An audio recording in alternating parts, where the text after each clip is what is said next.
Sometimes the day's news feel like a mirror, showing us the pressures on our planet, the responsibilities of our institutions, the risk in our skies and clouds, the promises of technology, and the wheels of democracy turning.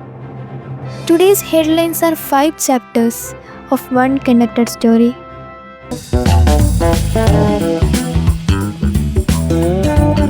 We begin in Geneva, where negotiations are underway for a UN plastic treaty.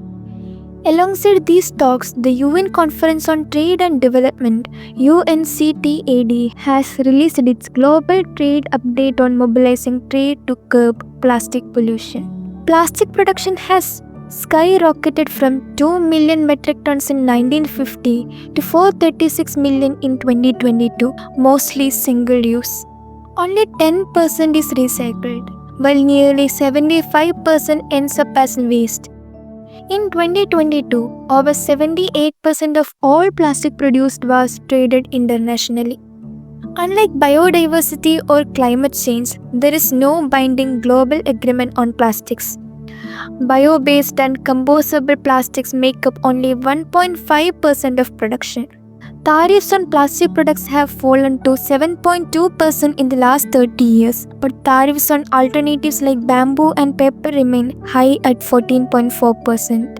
UNCTAD calls for sector-specific reforms, targeted bans or taxes on single-use plastics, better R&D for long-life plastics, improved plastic data system, and aligning trade rules with global environmental frameworks like Basel, Rotterdam, and Stockholm Conventions. And while global bodies debate rules for plastics, India's Supreme Court has sent a clear message: revenue cannot come at the cost of the environment.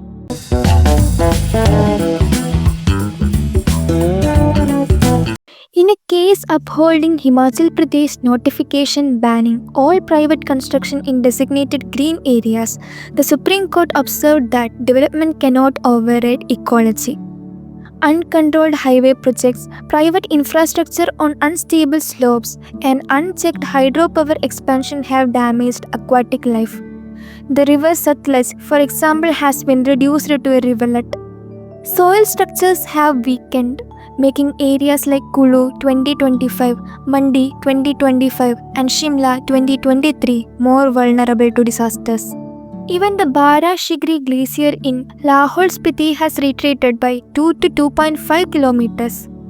Illegal logging has increased after removal of forest guard checkposts. Waste management laws remain out of sync, and funds collected as green tax are often diverted elsewhere. The court recommends proper monitoring, expert consultation before project, sustainable waste management, and alternative livelihoods to end illicit mining and quarrying. But sometimes the threat to our mountains are invisible in concrete or road dust. They float in the clouds above.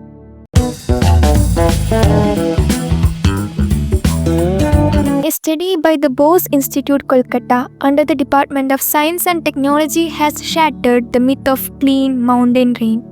It found toxic heavy metals, cadmium, copper, zinc, and chromium in non-precipitating clouds over the western Ghats and eastern Himalayas. Pollution levels in the eastern Himalayas were 1.5 times higher, with 40 to 60% more toxic metal loading. Children in these areas face 30% higher health risk than adults, and dissolved chromium increases the risk of cancer.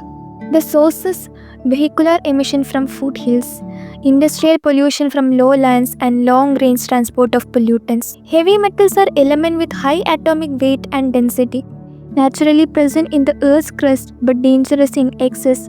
About 70 of the 50 known types are extremely lethal, and many enter the environment through mining, smelting, and industrial runoff. And while nature's balance is under pressure, another frontier, artificial intelligence, is also facing a debate over safety, rules, and global standards.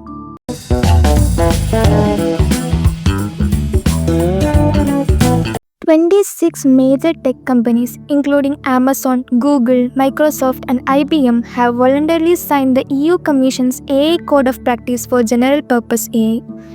The code covers transparency, copyright, safety, and security.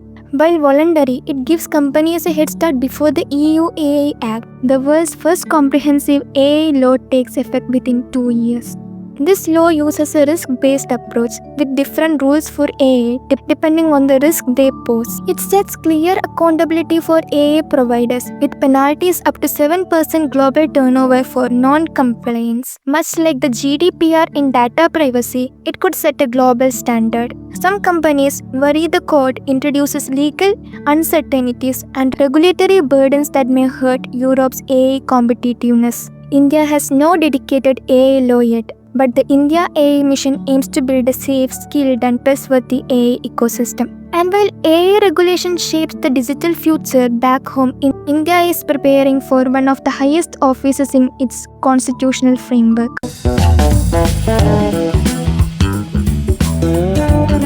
The Election Commission of India has announced the election date for the 17th Vice Presidential election. Under Article 67, the Vice President serves a 5-year term.